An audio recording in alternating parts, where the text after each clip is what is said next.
গাইবান্ধায় জেঁকে বসেছে হাড় কাঁপানো শীত। ঘন কুয়াশা আর তীব্র ঠান্ডায় বিপর্যস্ত হয়ে পড়েছে জনজীবন। শীতের তীব্রতায় সবচেয়ে বেশি দুর্ভোগ পোহাতে হচ্ছে নিম্ন আয়ের মানুষদের। শীতের আরও খবর জানাতে গাইবান্ধা থেকে সরাসরি যুক্ত হচ্ছেন সহকর্মী কায়সার প্লাবন। প্লাবন, আপনার কাছে জানতে চাই, চলমান যে শৈত্যপ্রবাহ, এই শৈত্যপ্রবাহে গাইবান্ধায় তীব্র শীতে জনজীবনে কীরকম প্রভাব ফেলেছে এবং তাদের আকুতিগুলো কি বিস্তারিত জানাবেন। শুরুতে আপনাকে যেটি বলি যে চলমান যে শৈত্যপ্রবাহ শুরু হয়েছে সেটা কিন্তু সবচেয়ে বিপাকে পড়েছে নিম্ন আয়ের মানুষ। কারণ আপনি জানেন যে আমাদের এখানে যে ৭টি উপজেলা রয়েছে, এই ৭টি উপজেলার মধ্যে ৪টি কিন্তু নদী বেষ্টিত এলাকা।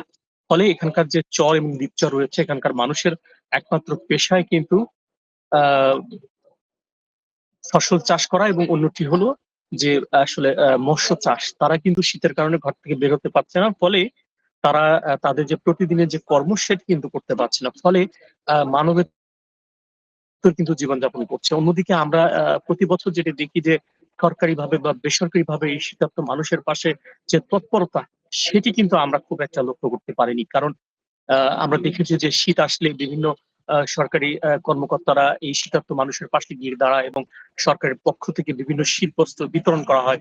সেটি কিন্তু তুলনামূলক খুবই কম আমরা লক্ষ্য করছি। পাশাপাশি আরেকটি কথা না বললে নয়, এই শীতের কারণে কিন্তু বিভিন্ন যে রোগ ব্যাধিগুলো রয়েছে, বিশেষ করে নিউমোনিয়া এবং ডায়রিয়া রোগীর সংখ্যা বাড়ছে। হাসপাতালগুলোতে আমরা দেখেছি যে পর্যাপ্ত পরিমাণে আসলে রোগী আসছে বিভিন্ন রোগ নিয়ে।